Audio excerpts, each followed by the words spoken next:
Una palabra desde el corazón del Padre.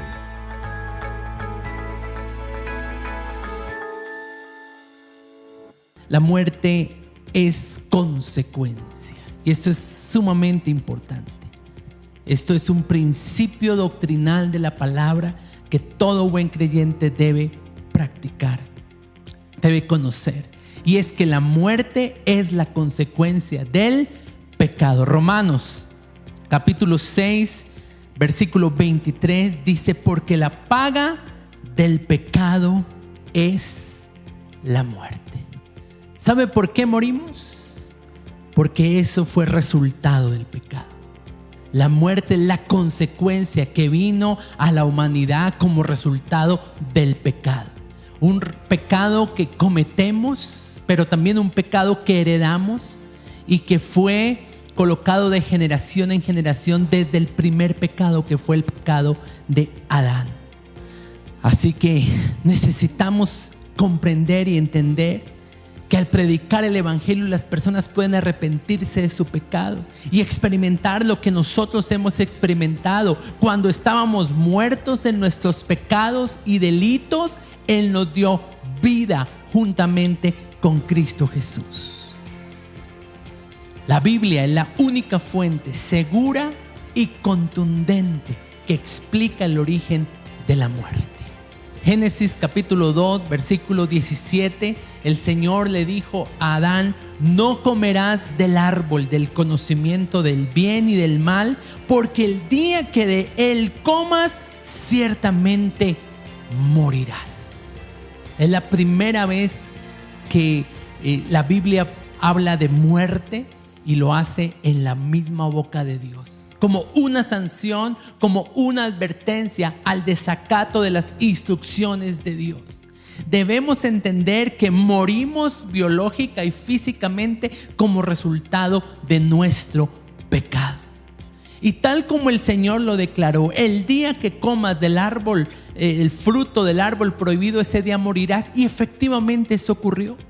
Porque cuando Adán y Eva pecan, cuando Adán y Eva desobedecen, inmediatamente la relación con Dios experimenta separación, que fue mi punto anterior. La muerte es separación. Pues bien, allí ellos tuvieron muerte espiritual, se separaron espiritualmente, porque el pecado nos separa de Dios. Isaías 59, versículo 2 dice precisamente eso: vuestras iniquidades han hecho división entre vosotros y vuestro Dios, y vuestros pecados han hecho que oculte de vosotros el rostro.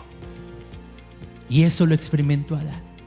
Dios y Adán tenían una relación cercana, Dios y Adán tenían una comunión plena, pero cuando entró el pecado en escena, el hombre se escondió de Dios. Y hay personas que están escondidas de Dios, pero no saben que Dios tiene la intención de restaurar esa relación, y que por eso envió a su Hijo Jesucristo aquí a la tierra, para que Él tomara nuestro pecado, lo llevara a la cruz y tomara nuestro lugar, siendo castigado en Él el pecado de toda la humanidad.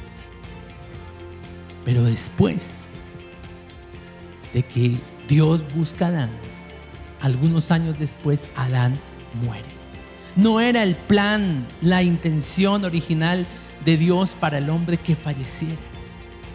Pero dice la Biblia que una vez ellos desobedecen, se abren sus ojos y se dan cuenta que están desnudos. Ellos fueron diseñados con un cuerpo que resistiría la eternidad, pero cuando pecaron fueron revestidos de un cuerpo que tenía que pasar por la muerte.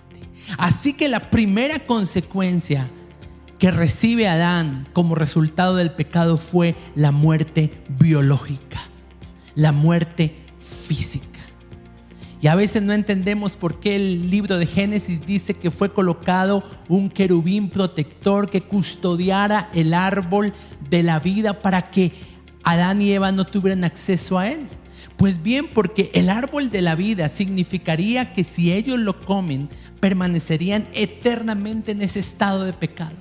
Y por amor al hombre, Dios evitó que ellos tomaran ese camino que los conduciría a ese árbol, porque Dios tenía un mejor plan para la eternidad y era enviar a su Hijo Jesús para que fuera el sustituto y lo redimiera de todos sus pecados. Así que la muerte física es la muerte primera, porque también la Biblia nos habla de una muerte segunda.